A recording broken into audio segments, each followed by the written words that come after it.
नमस्कार दर्शक, आमी मौसुमी सुस्वादु तरफ थेके आपनादेर नमस्कार जानिए आजकेर पर्व आबार शुरू करलाम। आज आमी हाजिर हयेछि नतुन एकटा स्नैक्स आइटेम निये, छोलार डालेर खास्ता कचुरी। किभाबे खूब सहजे ताड़ाताड़ी बानानो जाय एई कचुरी सेटाई आमी आज आपनादेर देखाबो। चलुन ताहले शुरू करी। प्रथमे एकटा मिक्सिंग बोले किछुटा मयदा निये ताते नुन আর সাদা তেলের ময়াম দিয়ে আমি ময়দাটা মেখে নেব। এবার আপনি কিভাবে বুঝবেন যে আপনার ময়দাটাতে ময়াম ঠিকঠাকভাবে হয়েছে?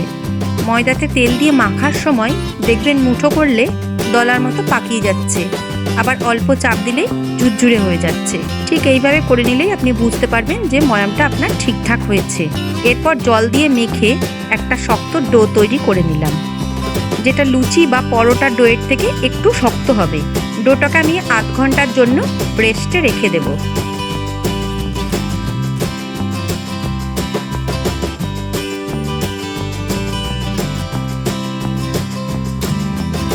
এবার গ্যাসে একটা প্যান বসিয়ে দিয়েছি মশলা ভাজার জন্য। এখানে যে মশলাগুলো ভাজবো সেগুলি হলো গোটা জিরে 1 টেবিল স্পুন, গোটা মৌরি 1 টেবিল স্পুন, গোটা জোয়ান 1 টেবিল স্পুন, দুটো শুকনো লঙ্কা।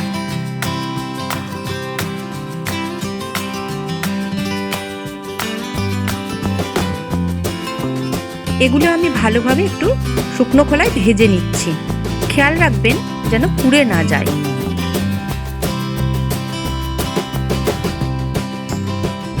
তারপর আমি মশলাটাকে আধ ভাঙা টাইপের গুঁড়ো করব, কিন্তু মিহি করিনি। একটা পাত্রে ঢেলে নিয়ে এবার ছোলার ডালটাও আধা বাটা করে নেব। এটাও কিন্তু আমি মিহি করে বাটিনি। এবার পুরটা তৈরি করার জন্য গ্যাসে একটা প্যান বসিয়ে দিলাম। তাতে 2 টেবিল স্পুন ঘি গরম করে তার মধ্যে হাফ টেবিল স্পুন হিং ফোড়নের জন্য দিলাম। লক্ষ্য করবেন ঘিয়ের মধ্যে হিং দেওয়াতে একটা খুব সুন্দর গন্ধ তৈরি হচ্ছে। তার মধ্যে আমি 1 টেবিল স্পুন বেসন দিয়ে দিলাম। পুরো সময়টা কিন্তু গ্যাসের আঁচটা লো ফ্লেমে রাখবেন।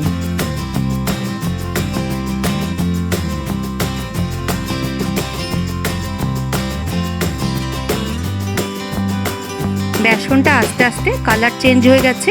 ঠিক এই সময় বাটা ছোলার ডালটা দিয়ে দিলাম।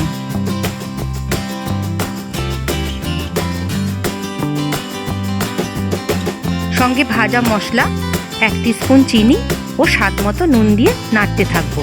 যতক্ষণ না বাটা ডালের মিশ্রণটা ঝুরঝুরে হয় ততক্ষণ পর্যন্ত আমি এটা নাড়তে থাকবো।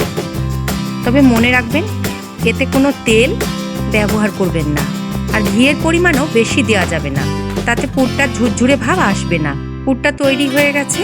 এবার মেখে রাখা ময়দা আর একটু ঠেসে নিয়ে ছোট ছোট গোলা করে নিলাম।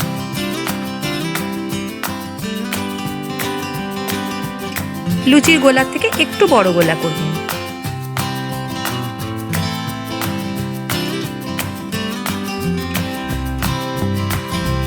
একটা করে গোলা নিয়ে তাতে আঙুল দিয়ে ঘুরিয়ে ঘুরিয়ে ছোট বাটির মতো করে নিচ্ছি। আপনারা লক্ষ্য করে দেখুন আমি কিভাবে করছি। বাটির সাইডগুলো পাতলা হলেও মাঝখানটা যেন মোটা থাকে।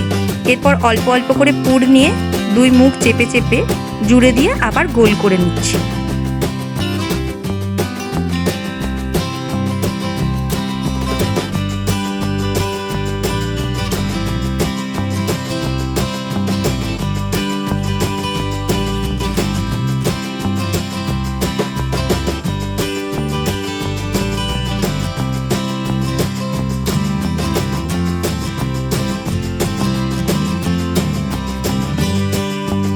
এবার 2 হাতের তালুর মাঝখানে ওই গোলাটাকে রেখে হালকা চাপ দিয়ে ঠিক আলুর চপের মতন একটা শেপ দিতে হবে।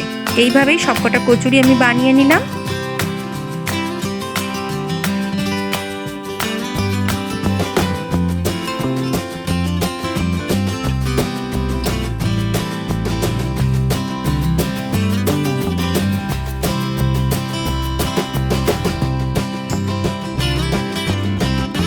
আবারও গ্যাসে একটা প্যানে তেল গরম করতে দিয়েছি কচুরি ভাজার জন্য।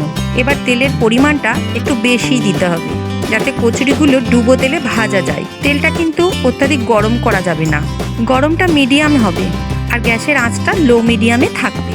আঁচ বেশি হলে কচুরির ভেতরটা কাঁচা থেকে যাবে আর ওপরটা পুড়ে যাবে। এবার কচুরিগুলো আস্তে আস্তে দিয়ে দিচ্ছি, আস্তে আস্তে উল্টে পাল্টে লাল করে ভেজে নেব।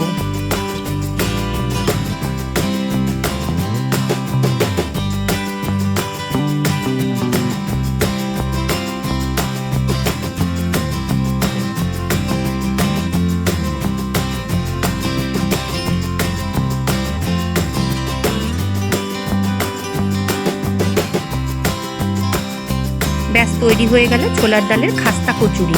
এটা সন্ধ্যাবেলা চায়ের আড্ডায় অথবা কোনো গেস্ট আসলে গরম স্ন্যাক্স হিসেবে পরিবেশন করলে আশা করি আপনার জনপ্রিয়তা বাড়বে। আমার এই রেসিপি যদি আপনাদের ভালো লেগে থাকে তাহলে লাইক করুন, কমেন্ট করুন, আর যারা এখনও সাবস্ক্রাইব করেননি তারা অবশ্যই সাবস্ক্রাইব করতে ভুলবেন না। আজ এইটুকুই বিদায় নিচ্ছি। খুব তাড়াতাড়ি দেখা হবে অন্য কোনো রেসিপিতে।